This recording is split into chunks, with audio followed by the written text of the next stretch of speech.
This is probably the next big thing in homebrewing. It is an all-natural stabilizer that requires no chemicals and no heat pasteurization.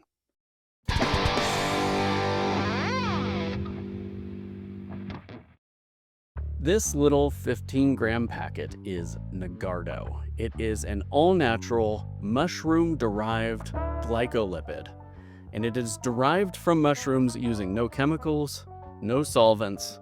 It's an all-natural process. It is a compound that exists in a very specific kind of edible mushroom. A glycolipid is a compound that disrupts the cellular membrane. And in homebrewing, we use yeast to do our fermentation. Yeast have a cell membrane because they are a fungus cell, and a glycolipid disrupts that membrane, essentially kind of like poking a bunch of holes in a water balloon until it can't hold water anymore. And glycolipids are kind of a miracle little molecule. Even a tiny, tiny dose can knock out the yeast in your homebrew. And in testing, 50 milligrams per liter was actually tested to knock out acetobacter, so your wine can't turn into vinegar. Glycolipids are now being used to create shelf-stable juices all around the world, and they're now being introduced into the alcoholic and non-alcoholic beverage market. Think non-alcoholic beers or low-alcohol wine products, because these drinks require extra attention for shelf stability because they don't have that protective factor of alcohol that kind of stabilizes the brew on the shelf. So what would Nagardo mean in practice? Well, typically when we're stabilizing homebrew, we're pasteurizing with heat, which kills any microbes that are in the brew, or we're using a combination of potassium metabisulfite and potassium sorbate to both scavenge oxygen and impair the yeast's ability to reproduce, effectively stabilizing the beverage.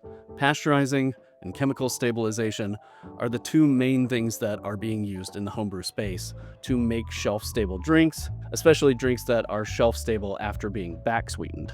Nagardo changes all of that because it is a flavorless, all-natural, mushroom-derived compound that achieves the exact same effect. So you wouldn't need to use sorbate, you wouldn't need to pasteurize, and you could use sulfites for oxygen scavenging to prevent oxidization, but it wouldn't be part of a stabilizing procedure. And there are plenty of studies out there on this stuff, and I'll link to some of that information in the description. Like I said, it's being used around the world for shelf-stable juices. It's being tested in the alcoholic and non-alcoholic beverage market, and it is commercially available to certain producers right now. But currently, and potentially in the future, homebrewers will not have access to Nagardo. But I got some. I reached out to some industry contacts, sent out a handful of emails, and I found someone willing to send me a 15-gram sample package of Nagardo so I could experiment with it and show you exactly what it's capable of. And I gotta say, after testing it, I do kind of find this stuff to be unbelievable. I've been homebrewing now for 16 years, and I don't think I'm blowing smoke up your rear when I say that I do think that this could be a game-changing product for the homebrew space. I wanted to put it to the test and show you a little bit about how it works. We know that it stabilizes. That is confirmed. It's in the research. It's being used in the industry right now. We know that it's an effective stabilizer. But I think the potential game-changing aspect of Nagardo is halting active fermentation, specifically in the spaces of wine, mead, and cider. Because if you can stop an active fermentation at the sweetness you're going for, that opens up a lot of new and interesting possibilities for homebrewing. There are a lot of folks out there who like to pasteurize when they get to an exact certain amount of sugar left in their brews. Or there are folks who will cold crash at the gravity they want it to stop at and then rack off and then hit it with stabilizing chemicals to try and halt the fermentation at that sweetness. And sometimes these things work, sometimes they don't. Pasteurizing, as we know, kind of can lead to a degradation of flavor, especially at higher temperatures. Sorbate, after several years of aging, can kind of turn into a celery kind of flavor. And so there are downsides to trying to do those things, right? But if you could plan your recipe around stopping fermentation at a specific point, that invites more creativity and more freedom to play around in the homebrewing world, which I think is an interesting concept. So here's how I tested it. I mixed up 3 batches of session meads, and these were all identical batches, all weighed out to be precisely the same. Then I made a stock solution of Nagardo because the dosage is so incredibly small that it would be very difficult to weigh out the powder. So the manufacturer actually recommends mixing it with distilled water, creating a stock solution so you can weigh it out by the milliliter, which is what I did. I wanted to have it prepared so I could dose at 5 milligrams per liter, 20 milligrams per liter, and 50 milligrams per liter. So after I mixed all those meads up, I waited a couple days for high krausen, which is the most active part of fermentation, and then I added my Nagardo solution to those. 5 milligrams per liter, 20 milligrams per liter, and 50 milligrams per liter. And I began measuring the gravity 1 hour after I added Nagardo, and then measured it every 12 hours for a couple of days. Every single one of these 3 meads stopped fermenting basically as soon as I added the Nagardo. So that's on the low end, 5 milligrams per liter was capable of stopping active fermentation in a session strength mead, which was kind of mind-blowing. I mean, really kind of didn't believe that it would work so fast. I believed it might work, but to have it stop instantly was surprising. So the next logical step was to try using it with a killer factor yeast, because I wanted to make sure that there was no difference using a regular old yeast versus a killer factor yeast. Probably the most famous killer factor yeast is EC1118. It's a champagne yeast. A killer factor yeast is a yeast that creates a compound that's toxic to sensitive yeasts. And obviously, the killer factor yeast is immune to that toxin. And so a killer factor yeast can outcompete other yeasts, which is why a lot of times we recommend killer factor yeasts like EC1118 for beginners, because generally it's going to outcompete anything that might get in there as they are working on learning the sanitization process. It's almost a foolproof yeast. So I wanted to test this on a killer factor yeast to see if I could halt fermentation in the most aggressive line of yeasts, right? Those yeasts that are producing toxins that kill other yeasts. So they have something about their biology that makes them impervious to toxins. And if Nagardo was capable of knocking out those yeasts, I think it's pretty well confirmed that it is effective for halting fermentation. So I mixed up 2 more meads. I mixed up a session strength and a sack strength mead, and my goal was to stop the session strength mead halfway through fermentation and to stop the sack strength mead at 1.050 gravity. So the session strength mead was mixed up to 1.045 gravity, and the sack strength mead was mixed up to 1.114 gravity. Quite a bit heavier mead. I dosed the session mead with 10 milligrams per liter at 1.026, hoping that it would stop at 1.022. And I did not need to dose it early because it stopped at 1.026. It never moved again. So on to the sack mead. I monitored the sack mead gravity for several days until it got down to 1.050, and I dosed it with the 10 milligrams per liter solution. But as I checked the gravity on it, it continued to go down. So I dosed it again with another 10 milligrams per liter dosage, and it continued fermenting. Now, it's important to know in the studies, the minimum dosage that they recommend is 3 milligrams per liter.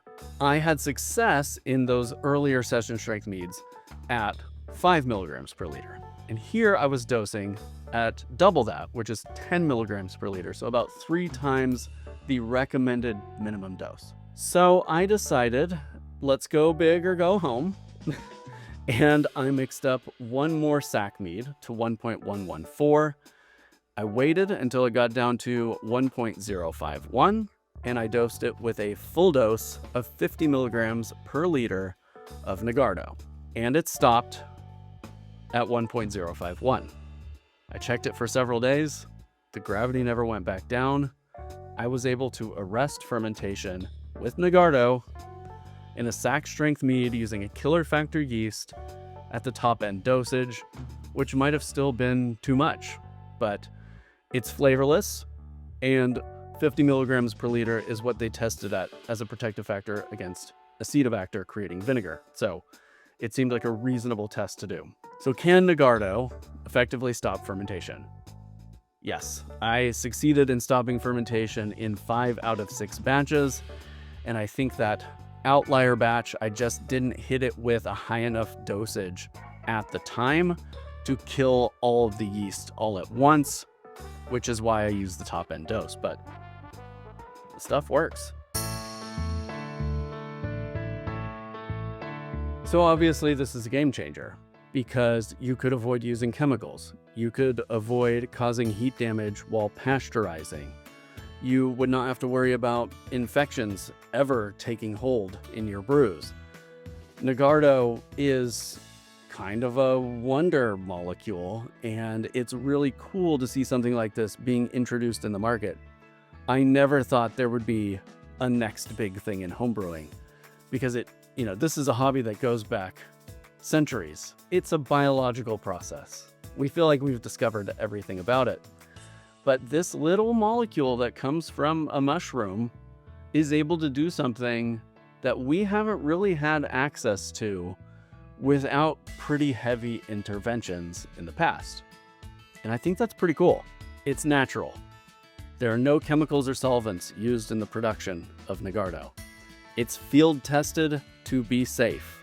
It comes from a mushroom and it has no flavor, and you're not going to experience a flavor change like you would with sorbates, turning into that celery flavor, or pasteurizing, adding cooked flavors to your brew. So are homebrewers going to be able to get access to Nagardo?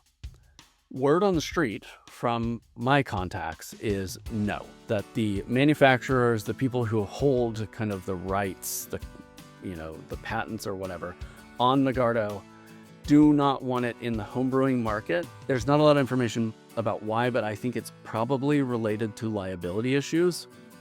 Giving somebody something and saying this is going to prevent infection and it's going to prevent bottle bombs, and then relying on them to kind of figure out what the dosage needs to be to make that happen does involve some liability. Like if the manufacturer sells it to a distributor and the distributor sells it to third parties and the third parties sell it to you, who's on the hook when a glass bottle explodes because you didn't dose it right?